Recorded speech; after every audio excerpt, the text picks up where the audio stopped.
get tested on it, they do bad and stuff,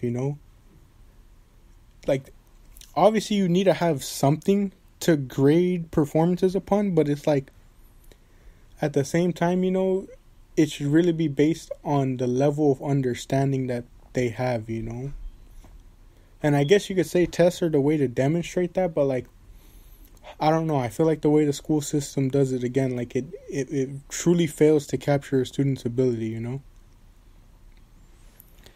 Yes. And like Oscar said, you have a lot of these students, again, their mental is being messed up because they're being defined by a grade, and it's like, imagine, like Oscar was saying, like, imagine there's a student who isn't like good at math, like they aren't good at doing like a lot of the procedures and stuff and all that in math, but yet like they're doing really good in the subject that they actually care about, but like Dominic said, because they're not performing as well in another class, or even like they're failing, no one's seeing the value, and no one's seeing that, hey, this is their strong suit. Why don't we build upon their strong suit? Yeah.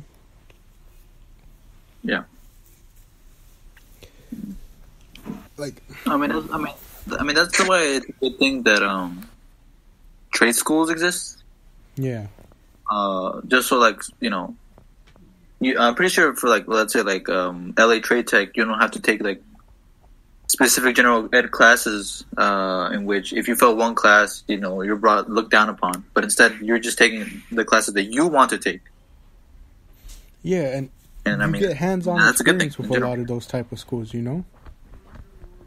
Like they actually have you like explore the field that you're looking into and stuff. But again, you bring that up, but again, look at it's another fault of the school system and society. How many times has options like that been looked down upon compared to the traditional route, Yeah. Obviously some teachers showed support for like stuff like trade schools and stuff, and saw the value in it. But for the most part, how many times were we told that the best way to go was a traditional school route?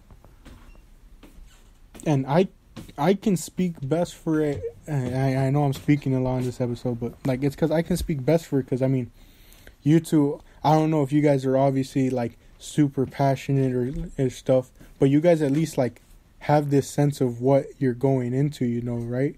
Like, and you've kind of had that mentality for a while, whereas I guess I have so much passion about speaking on this topic, and why I suggest it was because, I feel like the school system has failed me because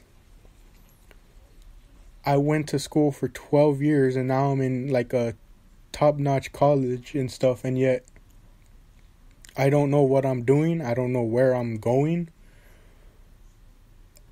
A lot of the passions that I had were just slowly killed because of how Oscar said, streamlined the school systems are. It's like,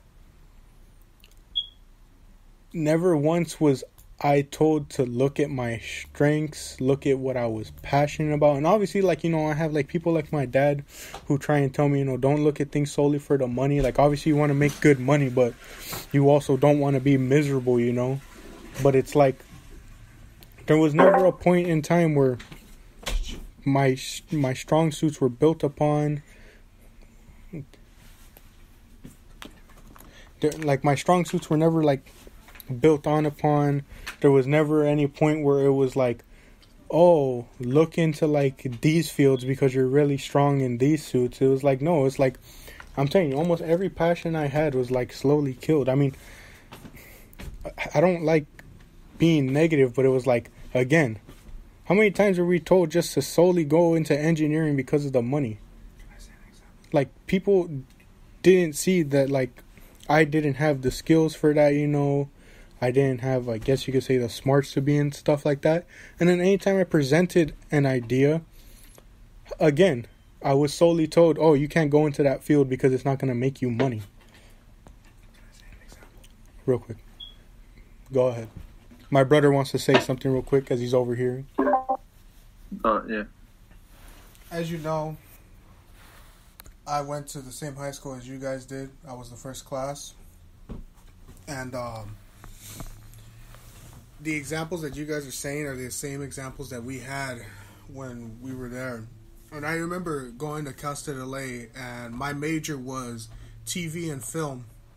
It wasn't until there where I realized that in that field, it's kind of useless.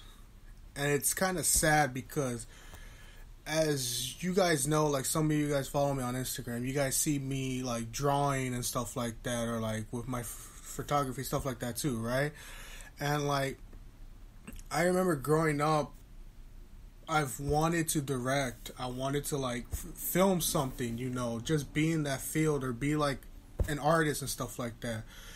And it wasn't until like college where I just realized where you have to know someone in that field in order to succeed, because if you don't, you're basically screwed from the start, you know. And it's like, what's it called? How Joseph was saying, you know, your passion is just killed from there. And it's like, you don't even know what you want to do now, because you got to realize if you're going to go into that field, what's going to come out from it at the end. Any words from you guys on that? Well, I mean, I will have to agree with them.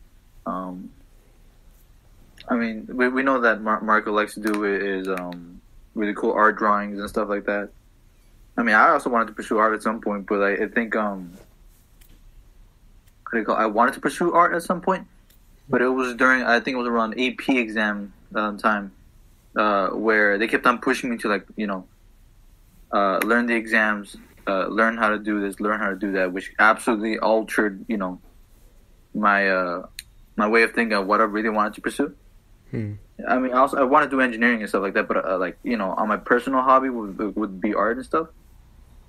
But ever since like they started pushing it, you know, towards the more important exams, because, you know, comparing like, let's say, calculus to, you know, AP art, calculus would be more focused on.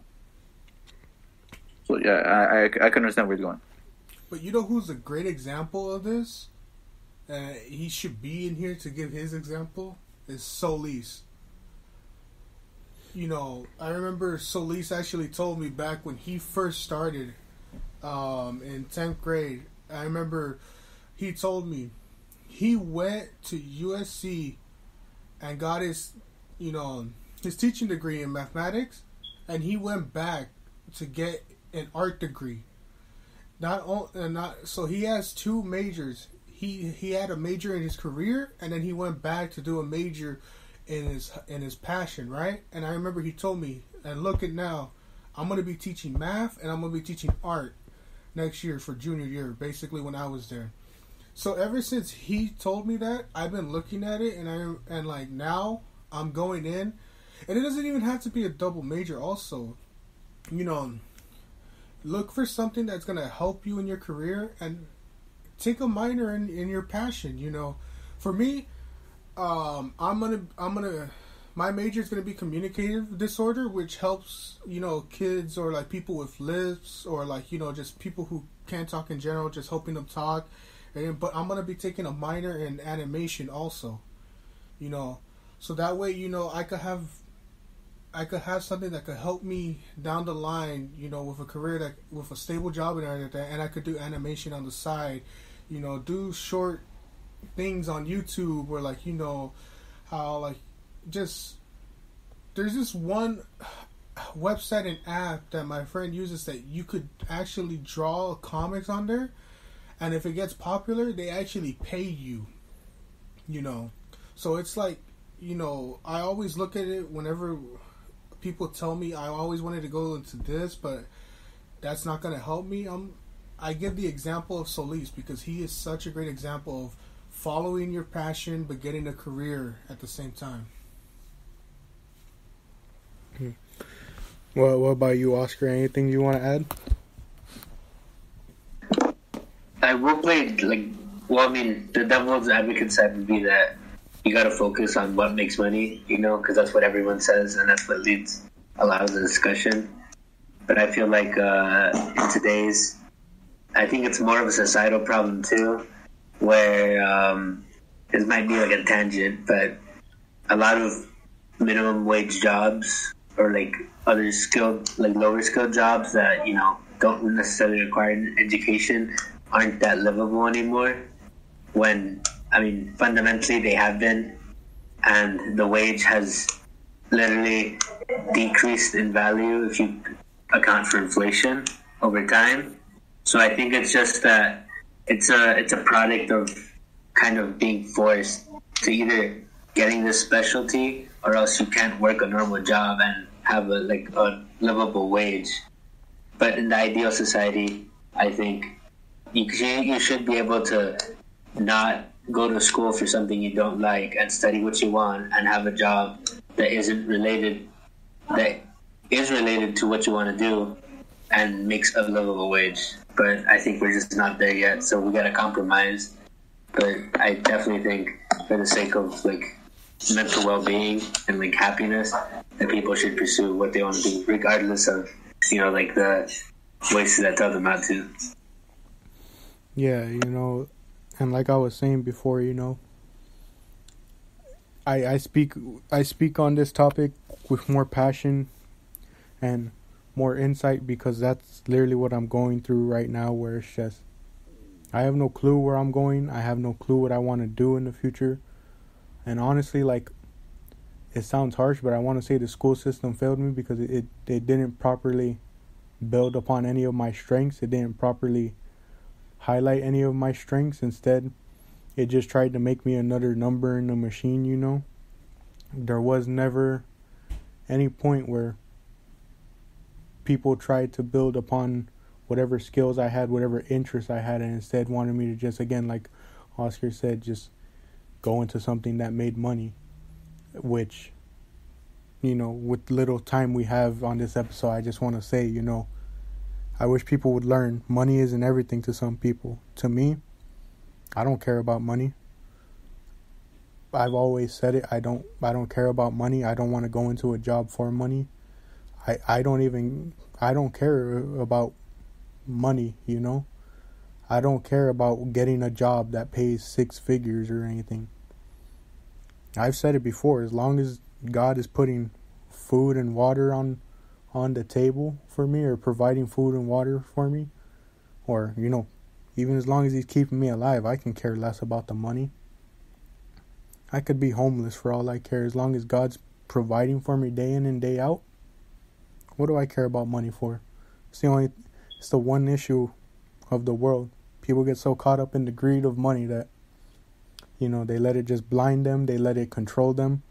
And like Oscar said, now we're stuck in a society where the world revolves around money. People are trying to make the most money they can, and yet it's not possible at this point in time right now. But